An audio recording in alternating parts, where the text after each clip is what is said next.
شروع کرتا ہوں اللہ کے پاک نام سے جو بڑا مہربان اور نہایت رحم کرنے والا ہے۔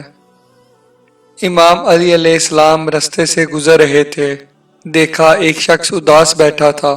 امام علی علیہ السلام اس شخص کے قریب گئے اور فرمانے لگے، اے بندہ خدا، کیوں اداس ہو؟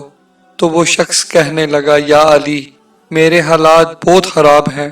مجھ پہ اتنا قرض چڑھ گیا ہے کہ میرا گھر سے نکلنا محال ہو گیا ہے۔ میری اولاد بیمار ہے، گھر میں کھانے کے لیے کچھ بھی نہیں ہے، چاروں طرف سے پریشانیوں نے گھیرے میں لے رکھا ہے۔ بس یہ کہنا تھا تو امام علی علیہ السلام نے فرمایا، اے بندہ خدا، اپنے اللہ سے دعا مانگ، اللہ تیری پریشانی دور کر دے گا۔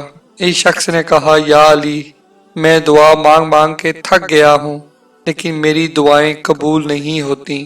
امام علی علیہ السلام نے فرمایا، تمہارا چہرہ بتاتا ہے کہ تمہاری دعاؤں اور اللہ کے درمیان تمہارے گناہ حائل ہیں، اور تمہارے ہی گناہوں کی وجہ سے تمہاری دعائیں اللہ کے دربار میں نہیں پہنچتی۔ تو اس شخص نے عرض کیا، یا علی، میں ایسا کیا کروں؟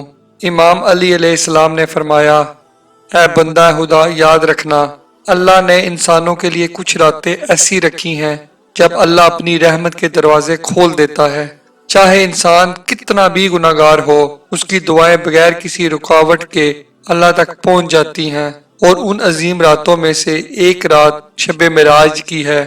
یاد رکھنا، جو انسان شب معراج کی رات 7 مرتبہ سورۃ رحمان پڑھ کے محمد و آل محمد کے صدقے اللہ سے جو دعا مانگے گا، ایسا ہو ہی نہیں سکتا کہ اللہ وہ دعا رد کر دے، رد کر دے، رد کر دے، کر دے، کر دے، کر دے، کر دے، کر دے۔